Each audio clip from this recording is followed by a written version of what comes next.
Hello বন্ধুরা, আজকে আবার একটা নতুন ভিডিও নিয়ে চলে এসেছি। তোমরা সকলে কেমন আছো? আশা করি খুবই ভালো আছো। আজকে রান্না করতে চলেছি বাঙালির খুবই স্বাদের একটা রান্না, কচুর ফুলের টক। চলো আমি দেখিয়ে দিচ্ছি কী করছি। ভিডিওটা শেষ পর্যন্ত দেখো, তাহলে কিন্তু বুঝতে পারবে কী কী করছি। আমার কচুর ফুলগুলো নিয়ে নিয়েছি, এইভাবে ভালো করে বটির সাহায্যে গোল গোল করে ঘুরিয়ে এরমভাবে কেটে নেবো। সবগুলো এইভাবেই কেটে নিচ্ছি, তোমরা দেখতে থাকো। দেখো, এটাও কিন্তু আমরা কেটে নিচ্ছি এইভাবে গোল গোল করে। আমরা কিন্তু এটা ফেলে দেবো, এগুলো কিন্তু নেব না।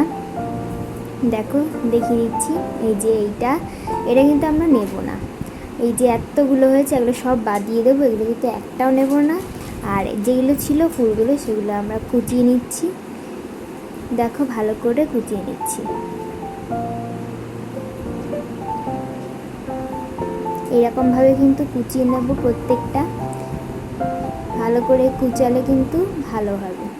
এবার আমরা জল দিয়ে ভালো করে ধুয়ে নিচ্ছি, এরকমভাবে ঝাঁকিয়ে জল দিয়ে ধুয়ে নিলাম। এবার নিয়ে নিচ্ছি একটা বাটিতে তেঁতুল। এই তেঁতুলটা ভিজিয়ে রেখেছিলাম, দেখো এই যে। এবার এটাকে রেখে দিচ্ছি কিছুক্ষণ আরও। আর এই পাশে নিয়েছি প্রায় এতগুলো লঙ্কা, প্রায় 12-13টার মতো লঙ্কা এখানে আছে। কচুর ফুলে খুবই গলা ধরে, সেই জন্য আমরা এতগুলো লঙ্কা নিয়েছি। তোমরা চাইলে কমও নিতে পারো।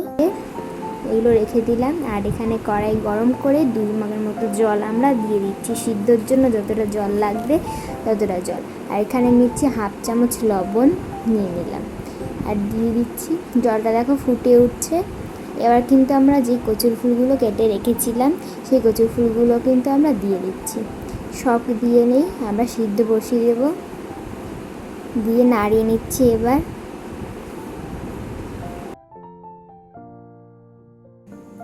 আমাদের কিন্তু সিদ্ধ হয়ে আসছে, দেখো আমরা কিন্তু উতরানো শুরু হয়ে গেছে। আরও একবার আমরা নাড়িয়ে দিচ্ছি। দেখো আমাদের কিন্তু প্রায় সিদ্ধ হয়ে গেছে।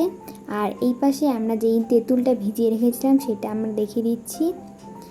সেটা দেখলাম কতটা ভিজেছে। আর এই পাশে কিন্তু আমার প্রচুর সিদ্ধ হয়ে গেছে, তোমাদের দেখিয়ে দিচ্ছি। জলের কালারও কিন্তু চেঞ্জ হয়ে গেছে, দেখো সবুজ কালার চলে এসেছে, তার মানে আমাদের কিন্তু সিদ্ধ হয়ে গেছে। আরও দেখিয়ে দিচ্ছি কিন্তু নরম হয়ে গেছে। দেখো খুন্তির সাহায্যে কিন্তু দেখে নিচ্ছি নরম হয়ে গেছে। এবার আমরা ছাঁকনিতে ছেঁকে ভালো করে জলটা ফেলে দেব। জলটা কিন্তু ফেলে দিচ্ছি, দেখো ফেলে দিলাম। আর যে কচুর ফুলের পিঠটা ছিল, দেখো অনেকটা কিন্তু জল ঝরে গেছে। দেখো এদের জলটা কিন্তু ঝরে গেছে।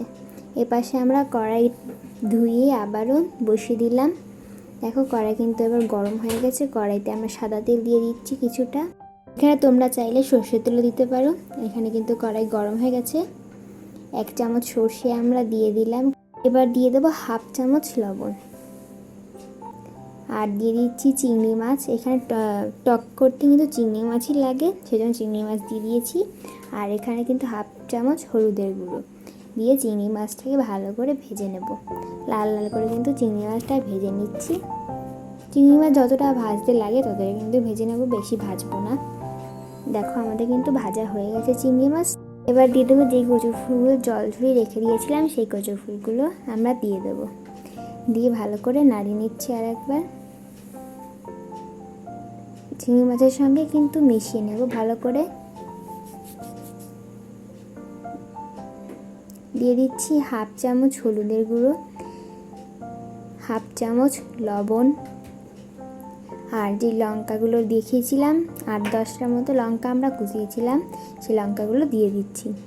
তোমরা চাইলে কিন্তু লঙ্কা বেটেও দিতে পারো, আমি এখানে কুচিয়ে দিয়েছি।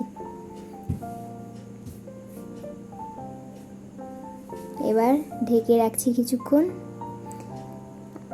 5 থেকে 10 মিনিট ঢেকে রেখেছিলাম। তারপরে কিন্তু জল দিয়ে দিচ্ছি। জল দিয়ে আর একবার নাড়িয়ে নিচ্ছি।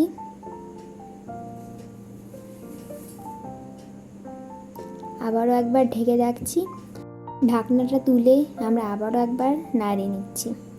এটা কিন্তু ভালো করে শুকিয়ে নিতে হবে, তাহলে কিন্তু টকটা রেডি হয়ে যাবে। আমরা এইভাবে ভালো করে গুলিয়ে নিচ্ছি টকটাকে, যতক্ষণ না জল শুকিয়ে আসছে। জল দিয়েছিলাম, সেই জলটা শুকিয়ে যাচ্ছে। এবার যে তেঁতুল জলটা করে রেখেছিলাম, তেঁতুলটা ভিজিয়ে, সেই জলটা আমরা দিয়ে দিলাম। দিয়ে ভালো করে নাড়িয়ে যতক্ষণ আমরা জলটা শুকাচ্ছি তেঁতুলটা, ততক্ষণ আমরা এইভাবে নাড়তে থাকবো। এভাবে ভালো করে শুকিয়ে নিতে হবে। নাড়িয়ে নিচ্ছি। আমাদের কিন্তু শুকিয়ে গেলেই রেডি হয়ে গেছে টকটা। কচু ফুলের টকটা কার কার ভালো লেগেছে অবশ্যই কিন্তু কমেন্ট করে জানিও। আর ভিডিওটা ভালো লাগলে অবশ্যই একটা লাইক করে দিও। আজকের মতো এখানেই টাটা, পরের ভিডিওতে আবারও দেখা হবে।